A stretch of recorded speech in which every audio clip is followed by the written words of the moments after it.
Afirmó que la escuela defensorial es indispensable para que se tenga la Gracias, capacitación permanente presidente. dentro Por del favor, me ejercicio. confirma Escuchamos ahora al legislador nacional si se me Rodrigo escucha. Coyaguazo. Le escuchamos, señor asambleísta. Gracias, presidente. Bueno, creo que es importante eh, que podamos destacar que esta ley, la ley de la Defensoría Pública, sea un paso importante, fundamental, para que la Defensoría Pública pueda tener su ley específica. Y por lo tanto, que esa deuda que se tiene desde hace más de 12 años, hoy se pueda cumplir. Creo que eso hay que resaltar, que esta asamblea está cumpliendo con un mandato de la Constitución elaborada en Montecristi y aprobada por una inmensa mayoría de la población ecuatoriana. Y justamente ese es el papel fue el papel de todas las asambleas pasadas y no la cumplieron como una ley específica. Entonces creo que esta deuda que tenemos con respecto a la Constitución de Montecristi, que tenemos con respecto al mandato que hizo el pueblo ecuatoriano a través de un referéndum, pues a través de consulta popular, y que ahora lo estamos cumpliendo. Y creo que eso es lo que debe a todos los asambleístas que estamos aquí, pues poder decir, vamos a cumplir con esa misión encomendada en el 2008. Y que si bien se pudo cumplir de manera parcial, hoy estamos cumpliendo con esta ley específica en torno a la Defensoría Pública. El otro elemento, presidente y colegas, que es importante resaltar, que ha habido una triangulación importante. Esta triangulación en que en el un vértice está, obviamente, la Comisión de Justicia y Estructuración del Estado. En el otro vértice tenemos la Defensoría Pública, justamente que ha estado que es justamente la que tiene que llevar adelante el acceso gratuito a la justicia. Y una tercera arista que cierra este triángulo es, ¿no?, la intervención, participación de profesionales, catedráticos, de universidades, etcétera. Y todos con puntos de vista diferentes, pero que se ha logrado, digamos, ya tener ya para segundo debate este proyecto de ley. Con respecto a algunos criterios que han dado colegas e incluso sectores ciudadanos, es importante que debemos tomar en cuenta que toda ley es perfectible, toda ley es subsanable. Incluso si existe una inconstitucionalidad, obviamente hay el procedimiento, hay el proceso, hay la instancia donde se puede demandar una inconstitucionalidad. Por esto es importante, compañero presidente de la comisión, que podamos recoger los criterios que han ido planteando los compañeros y compañeras, que veo que más allá de que sea de fondo es tratar de articular entre lo que hemos elaborado con algunos aspectos que han planteado algunos compañeros. En este marco, yo quisiera recurrir, obviamente, a la Constitución. Y ahí tenemos, ¿no es cierto?, el artículo 191, el artículo 75 y el artículo 76, numeral 1 de la Constitución. Pero además, también nosotros contamos con la Convención Interamericana de Derechos Humanos, que en el artículo 25.1 de la Convención Interamericana nos dice que los jueces y tribunales de garantías penales están obligados a no dejar en la indefensión por ningún motivo al incriminado. Es decir, tenemos una legislación internacional la cual obliga, ¿no es cierto?, a que en ningún momento se deje en indefensión al incriminado. Esto desde la parte internacional. Pero si vamos ya a la Constitución, en el artículo 191, claramente sobre el papel de la Defensoría Pública, nos está diciendo, y voy a leer textualmente, artículo 191, la Defensoría Pública es un órgano autónomo de la función judicial. Por eso la necesidad de poder tener una ley específica de la ley de Defensoría Pública y que luego de 12 años, pues ahora lo estamos cumpliendo.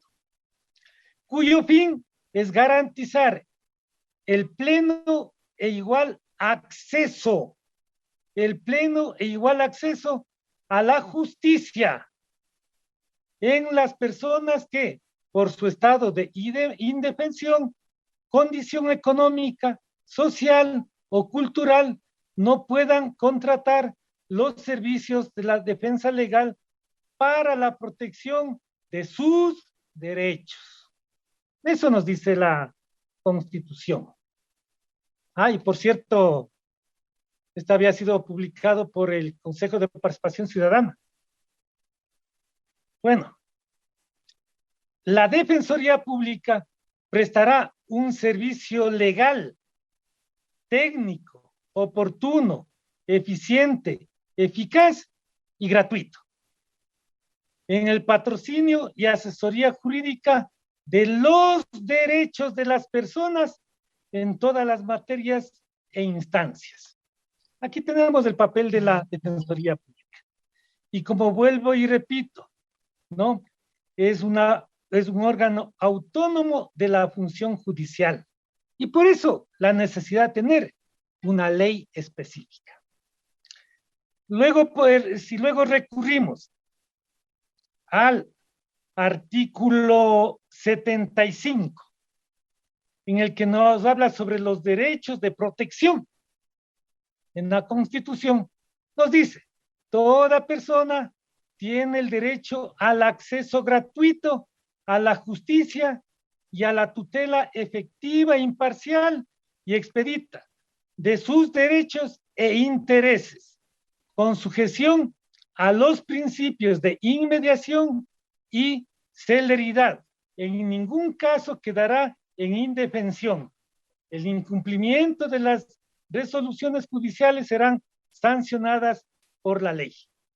Aquí justamente nos está hablando sobre los derechos de participación y que toda persona tiene derecho al acceso gratuito a la justicia. El artículo 76 nos dice lo siguiente: en todo proceso en el que se determinen derechos y obligaciones de cualquier orden, se asegurarán el derecho al debido proceso, que incluirá las siguientes garantías básicas. Numeral 1 del artículo 76 de la Constitución. Corresponde a toda autoridad administrativa o judicial garantizar el cumplimiento de las normas y derechos de las partes. Entonces, la Constitución es clara. Y termino, porque creo que justamente el paraguas que nosotros tenemos en la Constitución, digamos, para todo lo que estamos tratando ahora, es la Constitución.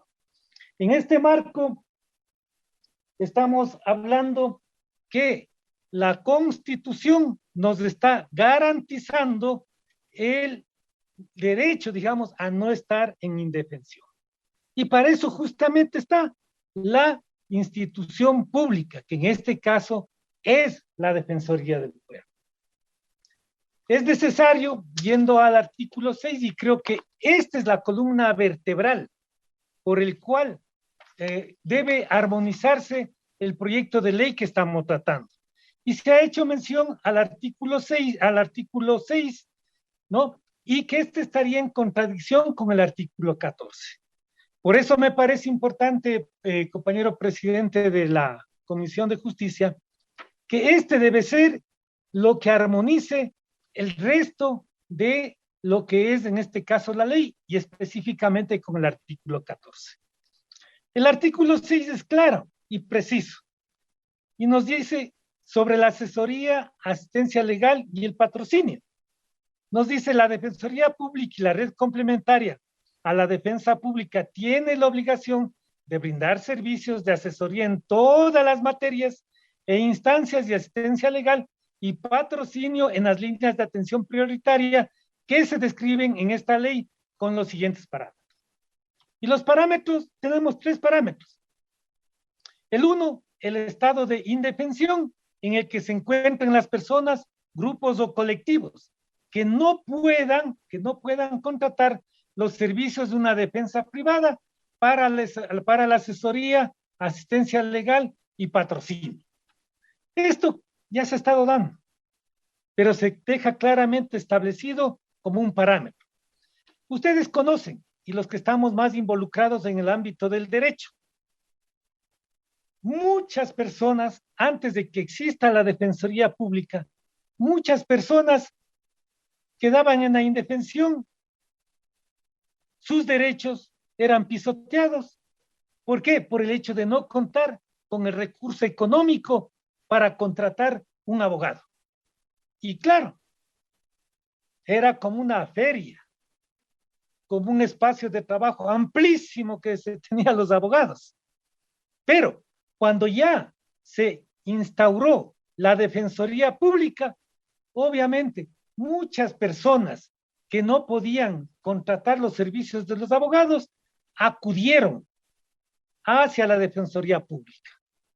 Y estaban teniendo, y otras personas estaban teniendo una asesoría privada, pues ellos también migraron hacia la Defensoría Pública, porque prácticamente pagar a un abogado de su escuálido sueldo o de sus muy pocos ingresos, pagar a un abogado se constituía pues casi en que le costaba un ojo de la cara. Entonces, la Defensoría Pública pasó a ser un ente importante y fundamental y sobre todo gratuito. ¿Para qué? Para el acceso a la justicia. Entonces, creo que está definido claramente aquí en este artículo, en este numeral del artículo 6. En el numeral 2 se dice, se encuentran en estado de vulnerabilidad, quienes se encuentren en estado de vulnerabilidad. ¿Quiénes? Todas aquellas personas que se encuentran dentro de los grupos de atención prioritaria determinados en el capítulo 3 del título 2 de la Constitución de la República. ¿Cuáles son aquellas personas? La Constitución es clara. Aquí en esta Constitución es clara. Y nos dice, ¿no? Los adultos mayores, los jóvenes, quienes se encuentran en condición de movilidad humana, mujeres embarazadas, niños, niñas, adolescentes, personas con discapacidad, enfermedades, personas con enfermedades catastróficas, PPLs, etcétera, etcétera. Entonces, ya nos da este otro parámetro que nos dice la Constitución y que está claramente establecido en el capítulo 3 del título 2 de la Constitución. El tercero nos habla que sobre la condición económica sujeta a vulnerabilidad. ¿Qué es lo que se entiende por esto? No, se entenderá que una persona se encuentra en condición económica sujeta a vulnerabilidad cuando se encuentra desempleada o percibe ingresos iguales o inferiores al valor de 2 salarios básicos unificados, excepto en materias penales cuyo patrocinio es derecho de toda persona. He leído el artículo 6, he dado mis comentarios sobre esto y creo que este es como la columna que puede ir direccionando con respecto a los demás artículos y sobre todo con el artículo 14. Entonces creo que esto habría que tomar en cuenta, presidente. Para ir finalizando, presidente, creo que con respecto a los estudios jurídicos, se discutió bastante sobre este tema y claro, por un lado se decía que lo que se está queriendo es evaluar a la universidad como tal y por lo tanto se estaría rompiendo el criterio de autonomía o el principio de autonomía de las universidades. En ese sentido, me parece que tuvimos una discusión larga, fuerte, Pero creo que lo que está en en el artículo correspondiente, en el que no se está evaluando a la universidad como tal, porque eso le corresponde hacer una evaluación propia, interna como universidad, así como también la institución respectiva que evalúa las universidades.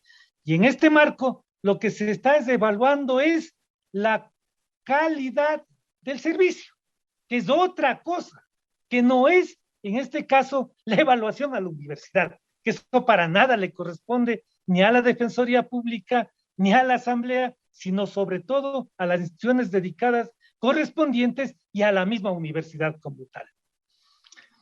Entonces, presidente, creo que si es que hay algo que mejorar, hay que mejorar. Si es que hay que mejorar. En todo caso, creo que este es un gran aporte que luego de 12 años que se ha tenido un vacío, pues ahora podamos contar con una ley que va a ayudar a lo fundamental,